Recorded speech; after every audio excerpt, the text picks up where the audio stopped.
Mature theme. Disclaimer, ये audio series mature themes, language और violence को कंटेन करती है जो सभी लिसनर्स के लिए सूटेबल नहीं है। पेरेंटल एडवाइस नेसेसरी है। ये कंटेंट एडल्ट ऑडियंसेस के लिए है और इसमें combat, blood, murder, potentially disturbing scenarios और स्ट्रॉन्ग लैंग्वेज इंक्लूड हो सकती है। अगर आप ऐसी कंटेंट से इजीली ऑफेंडेड या डिस्टर्ब्ड हो जाते हैं तो प्लीज ना सुने। ये ऑडियो सीरीज किसी भी प्लेटफॉर्म कंटेंट को कॉपी नहीं करती है। स्टोरी फैंटेसी बेस्ड है। अगर कोई नाम मैच करता है तो हम इसे एक कोइंसिडेंस कह सकते हैं। यह ऑडियो बुक फन और जॉय पर्पसेस के लिए डिजाइन्ड है। देरी के लिए क्षमा चाहता हूं, वरिष्ठ। जब हेजल हंटर ने विपिन का अवलोकन किया तो विपिन ने भी इस अचानक आए आगंतुक की बारीकी से जांच की। दिखावे से लगता है कि यह हेडक्वार्टर का एक्सपर्ट ही होगा जिसका उल्लेख अधिराज ने किया था। हालांकि व्यक्ति का साधना स्तर बाहरी तौर पर प्रदर्शित नहीं था, लेकिन उनके द्वारा उत्सर्जित दमनकारी आभा अचूक थी। बिना किसी टकराव के यह स्पष्ट था कि 100 वेपन एक साथ भी खतरा पैदा नहीं कर सकते। तुम बहुत दयालु हो। विपिन के विनम्र व्यवहार को देखकर हेजल हंटर आश्चर्यचकित रह गया और जल्दी से खड़ा हो गया। उसके शरीर से तनाव झलक रहा था। यह अधिराज ने एल्डर की प्रतिक्रिया पर असमंजस में आंखें झपकाईं, स्थिति को समझने की कोशिश की। क्या मैंने सही देखा? ऐसा क्यों लगता है कि एल्डर उससे कुछ हद तक डरता है? विपिन भी उतना ही हैरान था। अधिराज ने मुझे इन 3 प्रतिभाओं को बेहतर साधना के लिए लेने के बारे में विस्तार से बताया। हमने बदले में कुछ लाभ प्राप्त करने पर भी चर्चा की। क्या मैं पूछ सकता हूं कि सीनियर इस व्यवस्था के बारे में क्या सोचते हैं? विपिन ने बिना समय बर्बाद किए सीधे पूछा।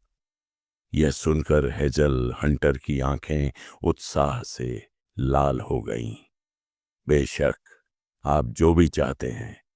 वाइस हॉल मास्टर तलवार चाकू सेक्ट बिना किसी हिचकिचाहट के इसे पूरा करेगा। यह बहुत अच्छा है। विपिन ने जवाब देने से पहले थोड़ा सोचा। मुझे पर्याप्त संख्या में डेस्टिनी डिस्क चाहिए। यह तो बहुत आसान है, लेकिन मैं जल्दी में निकल गया और अपने साथ ज्यादा सामान नहीं लाया। क्या अन्य सामान से इसकी भरपाई करना स्वीकार्य होगा? हेजल हंटर ने सावधानी से पूछा। हेडक्वार्टर में डेस्टिनी डिस्क प्रचुर मात्रा में थीं, इसलिए उसने उन्हें ले जाने के बारे में कभी नहीं सोचा। यह हैरान करने वाला था कि यह कथित एक्सपर्ट इतनी सामान्य सी दिखने वाली चीज की मांग करेगा, जैसे कि शाही जेड सील को चावल के 2 बैग के बदले में बेचना। यह ठीक है, लेकिन सामान कीमती होना चाहिए। मुझे किसी छोटी मोटी बात से धोखा देने की कोशिश मत करो, विपिन ने दृढ़ता से कहा। बेशक, हेजल हंटर ने उत्साह से सिर हिलाया। अपनी कलाई को घुमाते हुए एक जेड बोतल दिखाई दी।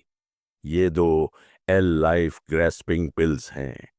जब कोई स्वर्ग का मास्टर उनकी किस्मत को समझ लेता है तो वे सफलता की दर को काफी बढ़ा सकते हैं। L life grasping pills, Adhiraj ने हकलाते हुए कहा। निगलते समय उसे कठिनाई हो रही थी। ये गोलियां बेहद कीमती थीं, यहां तक कि भाग्य को समझने की कोशिश कर रहे 7 स्टार स्वर के मास्टर के लिए भी कारगर थीं।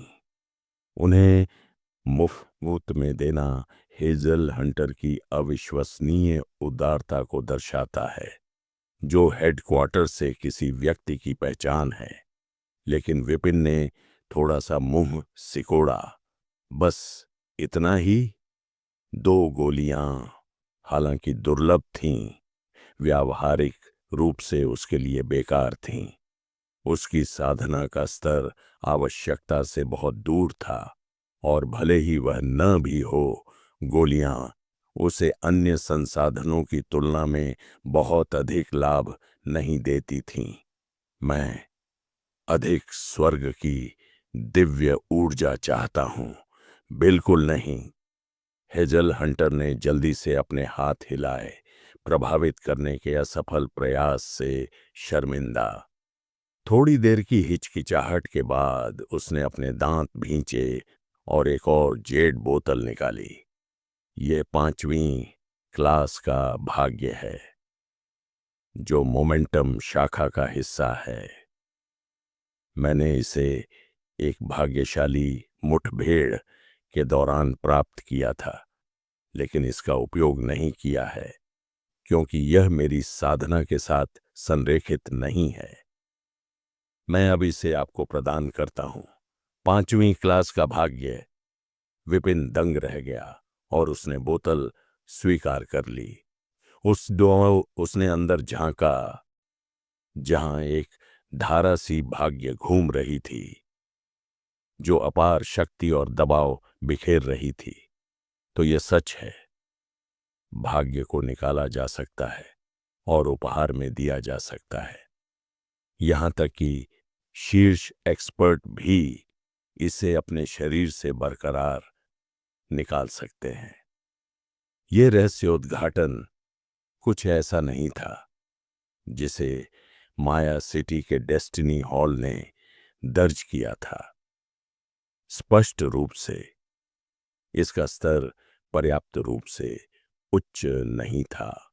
इसके अलावा, जैसा कि उन्हें संदेह था, भाग्य को ग्रेड द्वारा वर्गीकृत किया गया था। हालांकि यह निश्चित नहीं है कि यह 5वीं श्रेणी का भाग्य उसके किस्मत बदलने वाली काली अघोर चाकू टेक्निक की तुलना में कैसा है, लेकिन तथ्य यह है कि हेजल हंटर ने इसे अनिच्छा से पेश किया, जिससे इसका अपार मूल्य साबित हुआ। हाँ, हालांकि यह उच्चतम ग्रेड नहीं है, लेकिन यह अविश्वसनीय रूप से दुर्लभ है। वर्तमान में केवल एक ही अस्तित्व में है, और मैं इसे प्राप्त करने के लिए भाग्यशाली था। हेजल हंटर ने समझाया। चेहरा लाल हो गया। मुझे पता है कि यह आपकी बहुत मदद नहीं कर सकता है, लेकिन यह मेरे पास सबसे अच्छा है। इसके मूल्य के बावजूद भाग्य का उपयोग नहीं किया जा सकता था। यदि यह साधक के मार्ग के साथ संरेखित न हो। हेजल हंटर के लिए यह दशकों से एक बेशकीमती संपत्ति थी, जिसका कोई व्यावहारिक उपयोग नहीं था। विपिन की क्षमताओं को देखते हुए उसके पास इसे पेश करने के अलावा कोई विकल्प नहीं था। ठीक है, विपिन खुश नहीं था, लेकिन उसने इसे स्वीकार करने का फैसला किया। ऐसा लगता है कि यह तलवार चाकू सेक्ट का बुजुर्ग कुशल है, लेकिन वास्तव में अमीर नहीं है। जैसे ही उसने भाग्य पर ध्यान केंद्रित किया, स्वर्ग की लाइब्रेरी कांप उठी। 5वीं क्लास का भाग्य गायब हो गया। विपिन के 1000 धागे भाग्य के साथ विलय हो गया। लाइब्रेरी के अंदर बोतल में मौजूद अंगूठे के आकार के मुकाबले अब फेट बहुत बड़ा दिखाई दे रहा था। यहां तक कि लेवल 2 किस्मत बदलने वाली काली अघोर चाकू टेक्निक भी इसकी तुलना में खिलौने जैसा लग रहा था। तो 5वीं क्लास का भाग्य इतना शक्तिशाली है, चौथी कक्षा का क्या, या तीसरी कक्षा का भी? विपिन ने बड़बड़ाते हुए कहा। इसकी विशालता से अभिभूत, कोई आश्चर्य नहीं कि हेजल हंटर इतना अनिच्छुक था। विपिन के विचारों से अनजान हेजल हंटर का जबड़ा अविश्वास में खुला रह गया। तथ्य यह है कि विपिन ने भाग्य को इतनी सहजता से आत्मसात कर लिया था, यह दर्शाता है कि उसका विकसित भाग्य कहीं अधिक श्रेष्ठ था। इसका सिर्फ एक ही मतलब हो सकता है, विपिन का भाग्य कम से कम 3rd ग्रेड होना चाहिए। 3rd ग्रेड भाग्य सबसे दुर्लभ में से एक थे। सोर्स वर्ल्ड में केवल 99 ही मौजूद थे। क्या वह उन 99 में महान शक्तिशाली लोगों में से एक हो सकता है? हेजल हंटर ने सोचा, लेकिन वह महान लोगों में से किसी भुवनेश्वर को याद नहीं कर सका। वह शायद किसी छद्म नाम का इस्तेमाल कर रहा होगा। क्या आपके पास और कुछ है? विपिन ने उदासीनता से पूछा। हेजल हंटर ने एक और वस्तु पेश करने से पहले झिझकते हुए कहा, यह इल्यूजन ग्रास का डंठल है।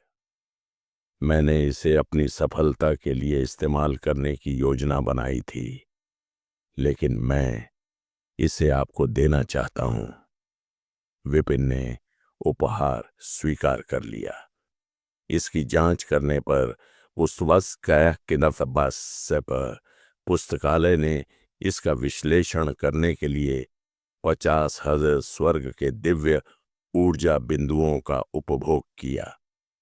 इल्यूजन ग्रास एक 8 सितारा जड़ी बूटी इल्यूजन पिल्स में परिष्कृत किया जा सकता है, जो भाग्य के 10 नए पथों को समझने में भाग्य मास्टर्स की सहायता करता है।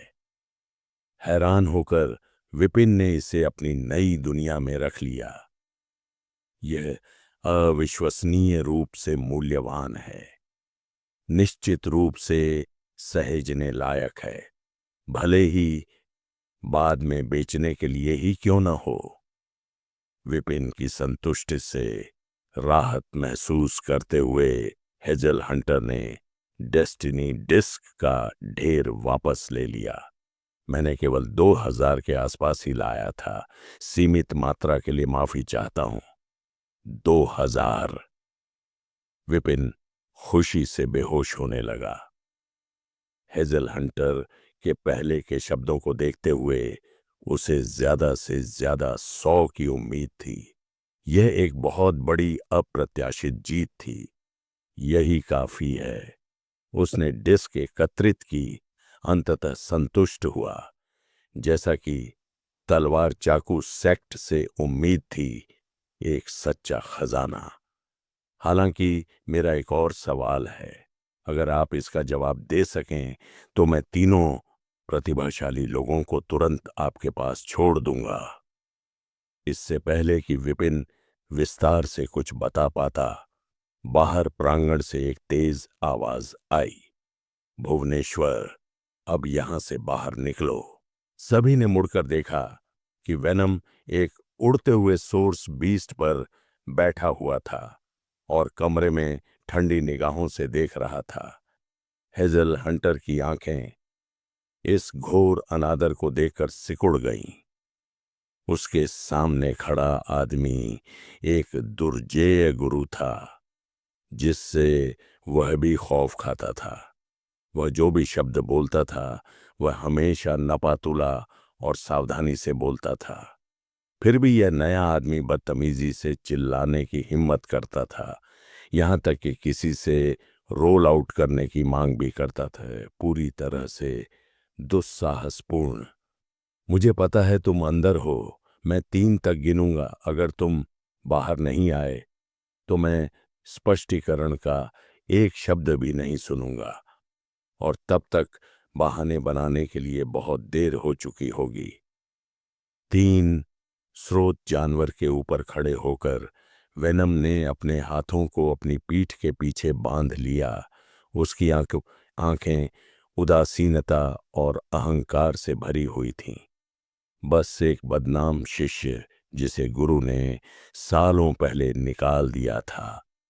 उसके बड़े भाई की हत्या कर दी गई थी, फिर भी वह उदासीन रहा और दूसरों के साथ बेकार की बातें करता रहा। अगर उसे सबक नहीं सिखाया गया तो वह गुरु के अधिकार और अघोर चाकू सेक्ट के नियमों को भूल सकता है। हालांकि विपिन को यह अजीब लगा, आखिर ये आदमी कौन है? यहां इतनी बेशर्मी से आकर इस तरह चिल्ला रहे हो। फिर भी चूंकि इस व्यक्ति ने इतने आत्मविश्वास के साथ चिल्लाने की हिम्मत की, तो भुवनेश्वर से इसका कुछ संबंध होना चाहिए। ये भूमिका निभाते हुए विपिन इसे आसानी से अनदेखा नहीं कर सकता था। वह एक अजीब मुस्कान के साथ हेजल हंटर की ओर मुड़ा। माफी चाहता हूं, एक और आगंतुक आ गया है। आपके पास समझाने के सारे मौके खत्म हो गए हैं। विपिन के बात पूरी करने से पहले चले ही वेनम ने अपनी गिनती पूरी कर ली। उसकी भौहें सिकुड़ गईं और उसने ब्लेड निकाला और सीधे अपने सामने लिविंग रूम पर वार कर दिया। ब्लेड में बहुत ताकत थी, सुमनाश की ब्लेड से कहीं ज्यादा ताकतवर। इसकी आभा ज्वार की लहर की तरह उमड़ रही थी। इससे पहले कि यह वार करे, आंगन की ईंटें और टाइलें दबाव में चरमराने लगीं। ऐसा लग रहा था कि वे आसन्न वार का सामना करने में असमर्थ हैं। विपिन ने भौहें सिकोड़ी। जाहिर है, किस्मत बदलने वाली काली अघोर चाकू टेक्निक के बारे में इस व्यक्ति की समझ उससे बेहतर थी। अपनी सफलता से पहले विपिन को इसे रोकने के लिए पैथोस ऑफ हेवन स्वॉर्ड तकनीक का उपयोग करना पड़ता, लेकिन अब अपनी पूरी शक्ति के साथ वह हमले को रोकने में सक्षम होना चाहिए। अपनी कलाई को घुमाते हुए विपिन ठंडी निचली तलवार खींचने ही वाला था कि उसके बगल में हेजल हंटर अब और स्थिर नहीं रह सका। वह कौन था? तलवार चाकू सेक्ट हेडक्वार्टर का एक बुजुर्ग, दुनिया के शिखर पर खड़ा एक साधक। उसके कद के व्यक्ति के लिए अघोर चाकू सेक्ट लीडर द्वारिका या जेनिथ किंगडम के सम्राट को भी उसकी उपस्थिति में सम्मान दिखाने की आवश्यकता होगी। इस मात्र शिष्य के लिए इतनी लापरवाही से काम करना मौत को आमंत्रित करना था। हम्फ! एक हल्की खर्राट सी गूंजी, जिसके गहरे कंपन से आकाश हिल गया। बिना खड़े हुए ही हेजल हंटर ने हवा में हाथ बढ़ाया। चमकती हुई ब्लेड की आभा एक पल में गायब हो गई और इससे पहले कि वेनोम कुछ प्रतिक्रिया कर पाता, उसे आसमान से खींच लिया गया और आंगन में घुटनों के बल गिरा दिया गया। जिस सोर्स बीस्ट पर वह सवार था, उसका हाल भी कुछ ऐसा ही था। उसका मुंह सील कर दिया गया था।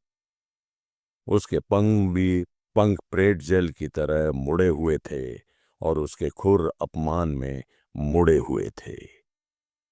जब वह हॉल में घुटनों के बल बैठा तो नाशक देव ने उत्सुकता से जानवर के चारों ओर चक्कर लगाया। वेनम ने अपनी पूरी ताकत लगा दी थी, फिर भी हेजल हंटर के सामने वह कुचले जाने लायक एक कीड़े से ज्यादा कुछ नहीं था। मोहन की आंखें अविश्वास से चौड़ी हो गईं। उसने सोचा था कि हेजल हंटर की पहले की विनम्रता का मतलब है कि वह कमजोर है, लेकिन अब यह स्पष्ट हो गया था, वह बहुत शक्तिशाली था। शुक्र है उसने पहले ही सम्मान दिखाया था। अगर यह आदमी हमला करता तो मोहन आदि चाल भी नहीं टिक पाता। युवा मास्टर अद्भुत हैं। इतना शक्तिशाली व्यक्ति भी खजाने को सौंपने से डरता है। विपिन के शांत व्यवहार को याद करते हुए मोहन की आंखें प्रशंसा से भरी थीं। वह हमेशा दिखावा करना चाहता था, लेकिन यंग मास्टर की तुलना में उसे अभी भी एक लंबा रास्ता तय करना था। मोहन के वेटी विचारों से अनजान विपिन घुटनों के बल बैठे वेनम की ओर मुड़ा। उसके दिमाग में एक किताब उभर आई।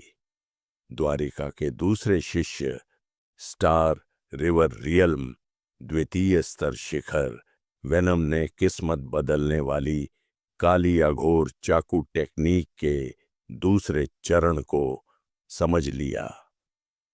जब वेनम ने पहले अपना ब्लेड चलाया था तो विपिन ने स्वर्ग की लाइब्रेरी को सक्रिय कर दिया था, जिससे उसे विस्तृत जानकारी मिल गई थी।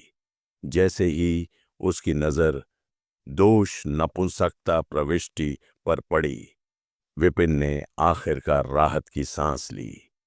ऐसा प्रतीत होता था कि अघोर चाकू सेक्ट के सभी अनुयायी इस समस्या से पीड़ित थे।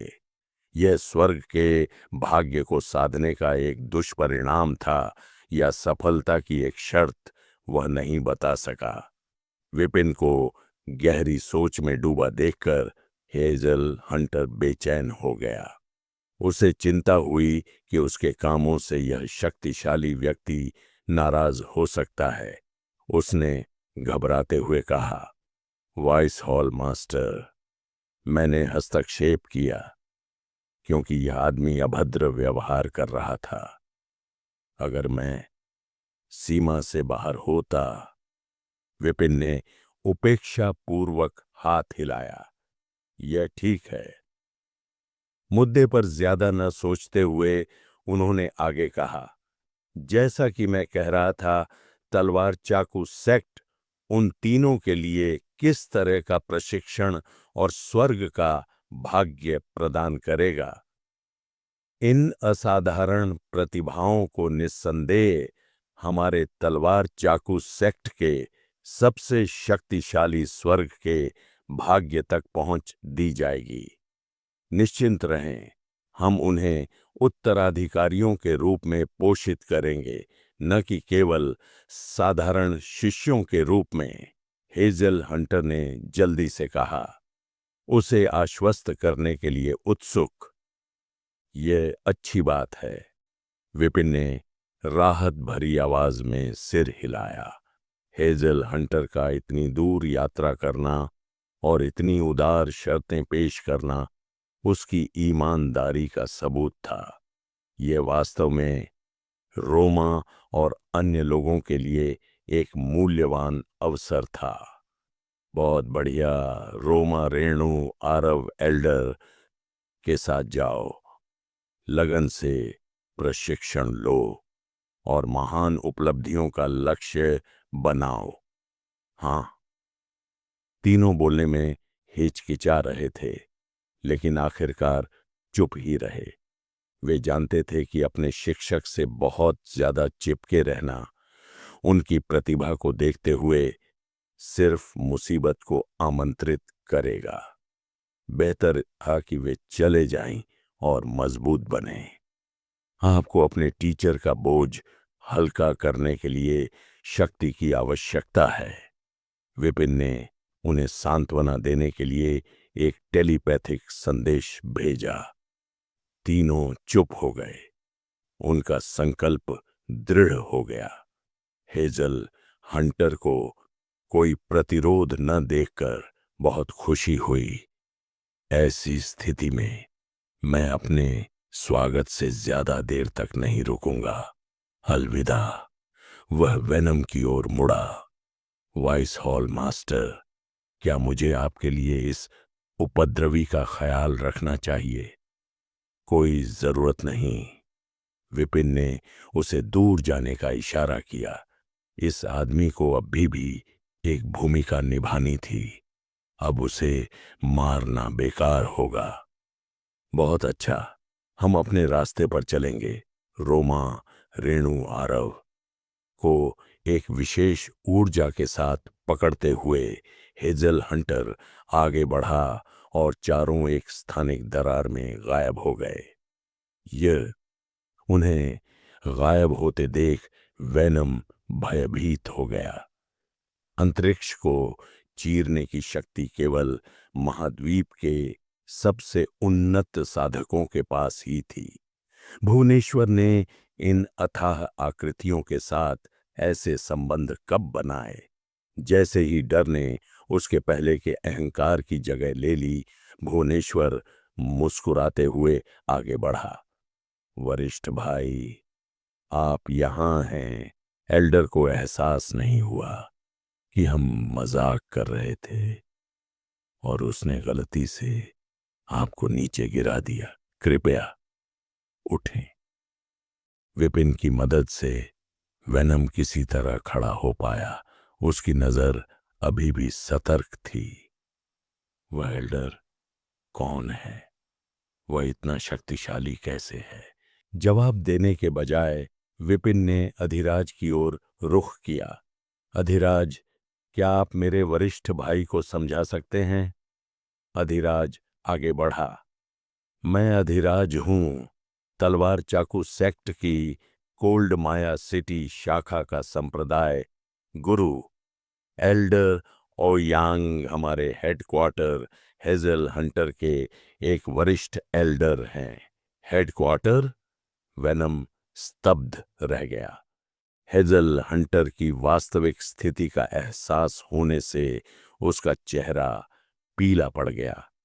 यह भुवनेश्वर नहीं था। ऐसा हो ही नहीं सकता। उसके छोटे भाई का ऐसे शक्तिशाली लोगों से संबंध हो ही नहीं सकता।